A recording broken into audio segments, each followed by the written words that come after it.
Hello दोस्तों, स्वागत है आपका मेरे YouTube channel let's study with Poonam में, जिसमें हम जीके जीएस से रिलेटेड टॉपिक के बारे में चर्चा करते हैं। तो आज हम एक ऐसे वैज्ञानिक के बारे में चर्चा करने वाले हैं जो गणित में मशहूर, जिन्होंने योगदान दिए हैं। तो उनका नाम है श्रीनिवास रामानुजन। श्रीनिवास रामानुजन एक ऐसे भारतीय गणितज्ञ थे। हालांकि उन्होंने शुद्ध गणित में कोई भी औपचारिक शिक्षण नहीं लिया था, लेकिन उन्होंने गणितीय विश्लेषण, संख्या सिद्धांत, अनंत श्रृंखला और निरंतर अंशों में महत्वपूर्ण योगदान दिया है, जिसमें गणितीय समस्याओं के समाधान शामिल थे, जिन्हें तब अघुलनशील माना जाता था। अक्सर सभी समय के सबसे महान गणितज्ञों में से एक माने जाने वाले रामानुजन ने शुरुआत में अपने गणितीय शोध को अलग से विकसित किया। हंस आइजनक के अनुसार उन्होंने अपने काम में अग्रणी पेशेवर गणितज्ञों की रुचि जानने की कोशिश की, लेकिन अधिकांश भाग में असफल रहे। उन्हें जो दिखता था वह बहुत नया और बहुत अपरिचित था, और इसके अलावा असामान्य तरीकों से प्रस्तुत किया गया था। वे परेशान नहीं हो सकते थे। अपने काम को बेहतर ढंग से बनाने वाले गणितज्ञों की तलाश में 1913 में उन्होंने इंग्लैंड के कैम्ब्रिज विश्वविद्यालय में अंग्रेजी गणितज्ञ G.H. हार्डी के साथ मेल पत्राचार किया।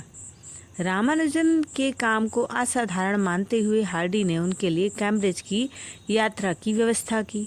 अपने नोट्स में हार्डी ने टिप्पणी की कि रामानुजन ने नए प्रमेय तैयार किए थे, जिनमें से कुछ ने मुझे पूरी तरह हरा दिया था। मैंने पहले कभी उनके जैसा कुछ नहीं देखा था, और कुछ हाल ही में सिद्ध लेकिन अत्यंत उन्नत परिणाम देखे थे।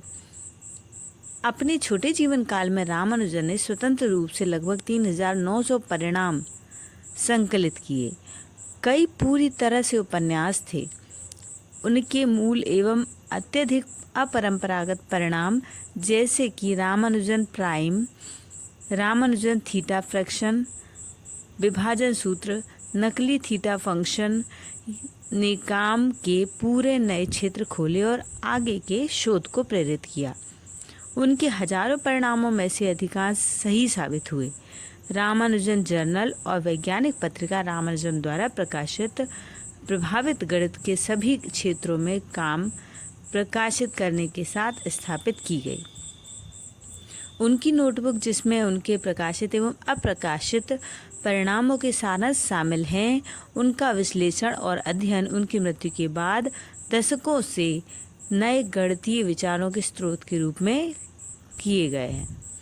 2012 के अंत तक शोधकर्ताओं ने यह पता लगाना जारी रखा कि कुछ निष्कर्षों के लिए सरल गुणों और समान आउटपुट के बारे में उनके लेखन में मात्र टिप्पणियां स्वयं गहन एवं सूक्ष्म संख्या सिद्धांत परिणाम थे, जो उनकी मृत्यु के लगभग एक शताब्दी बाद अप्रत्याशित रहे। वह रॉयल सोसाइटी के सबसे कम उम्र के फेलो में से एक बन गए और केवल दूसरे भारतीय सदस्य और ट्रिनिटी कॉलेज कैम्ब्रिज फेलो चुने जाने वाले पहले भारतीय थे।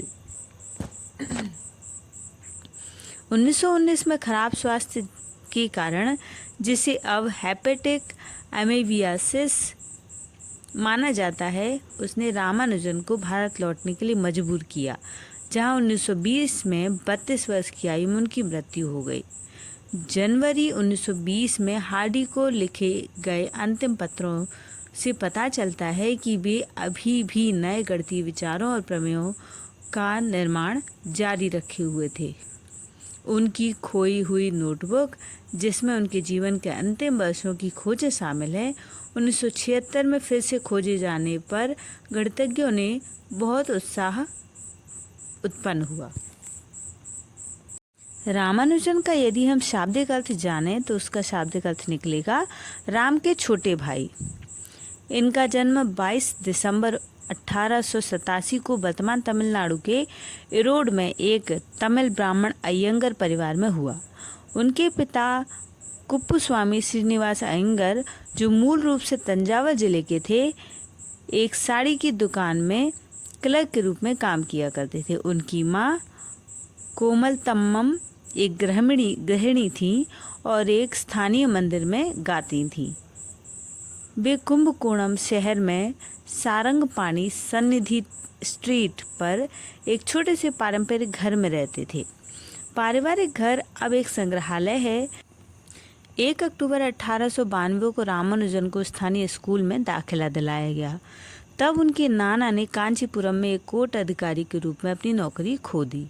रामानुजन और उनकी मां कुंभकोणम वापस चले गए और उन्हें कंगायन प्राथमिक विद्यालय में दाखिला दिलाया गया। जब उनके नाना की मृत्यु हो गई तो उन्हें अपने नाना नानी के पास वापस भेज दिया गया, जो उस समय मद्रास में रह रहे थे। उन्हें मद्रास का स्कूल पसंद नहीं था और वे वहां जाने से बचने की कोशिश करते रहे।